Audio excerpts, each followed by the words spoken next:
Setting the record straight. A common fear is that letting go, so we are going to be talking about letting go and how that can free your mind and your body and your soul. A common fear is that letting go might make you passive.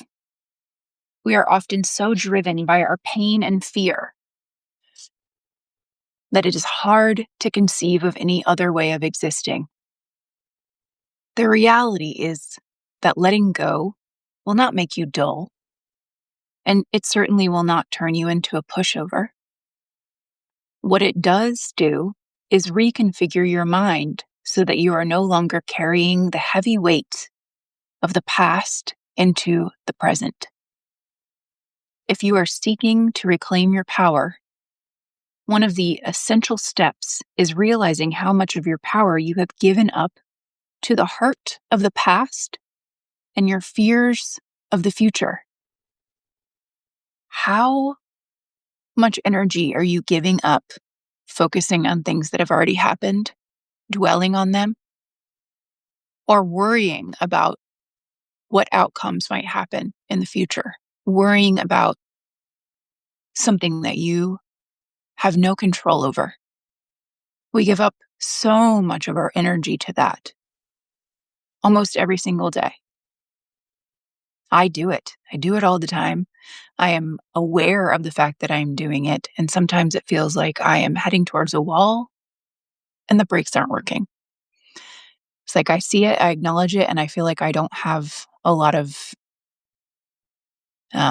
control over being able to stop it. So even with the awareness, it's very difficult. It's very difficult to stop heading towards that wall. But there are lots of things that you can do to reset and treat yourself with kindness and respect and love in letting go, in being able to exist in a space where you're not holding so tightly. The heavy mental weight that you carry consumes a lot of your energy. Resisting, suppressing, or fighting your emotions on a regular basis quietly eats at your reserves. Living in a constant inner battle and treating yourself like an enemy pushes you far away from living at your most optimal level. Any mental tension will automatically consume energy, and when the added tension is removed, you'll feel a new vibrancy for life. Letting go actually sharpens your mind by cleansing your perception. Letting go helps you see the moment you are in without the lens of the past dominating the way you perceive reality. A lighter mind and clearer eyes make space for wiser decision making. Your ability to act intelligently and authentically improves greatly the more you let go. Have you ever noticed that when you have let go, even just a little bit, even an iota, things feel so much better? Things feel so much lighter when you're not trying to force things. I'm constantly trying to force things, constantly trying to will the outcome of something. And in the moments when I finally lose my ability or burnout is the thing that I would say for myself. Burnout on feeling like I need to control things. That's when it all feels so much better and falls into place because I'm forced into this place of having to let go. And what I'm trying to work on with myself is not feeling like I'm forced into that, but allowing it to come more naturally because that's just how I exist. And that's exactly what this book is saying. Letting go does not mean you give up on your goals. This is a big one. When you're able to relinquish the past and stop fearing the future, you gain a greater sense of awareness in the present moment, which will help you focus and think more effectively. Your best strategy to attain your goals will be more accessible when the weight of the past is no longer limiting your creativity. Letting go of craving quick results helps you get comfortable with the process of accomplishing new and difficult things. If you want to attain something great, you need to be ready for the long journey and able to adjust your strategy along the way.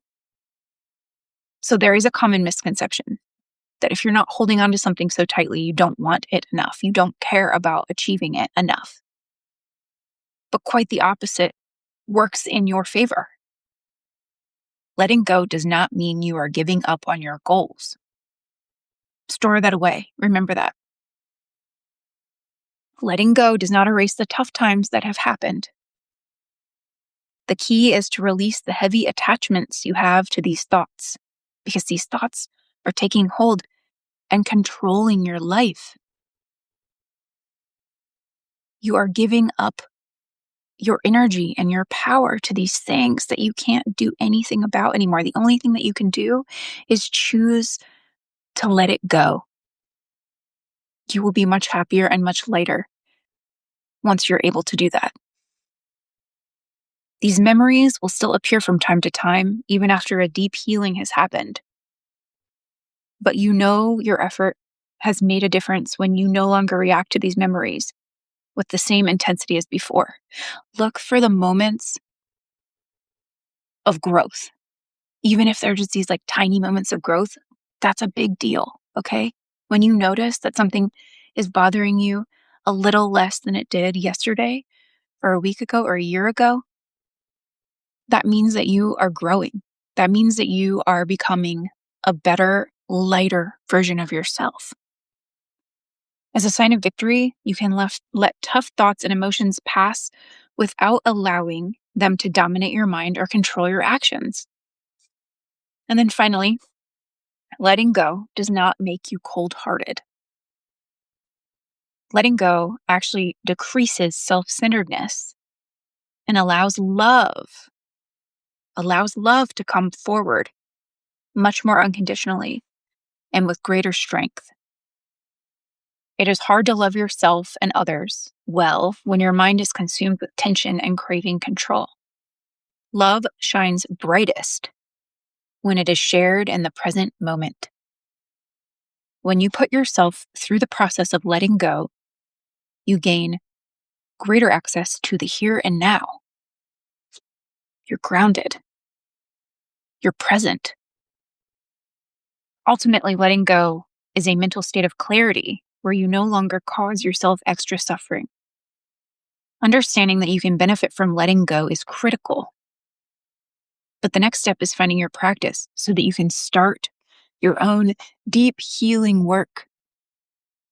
Wanting to let go and having the tools to support you in this process are two very different things. So that's the next step. If you don't have the tools, we'll find them. We'll find those things. There are a lot of things that you can do. But the acknowledgement of all of this is the first step. The desire is the next step.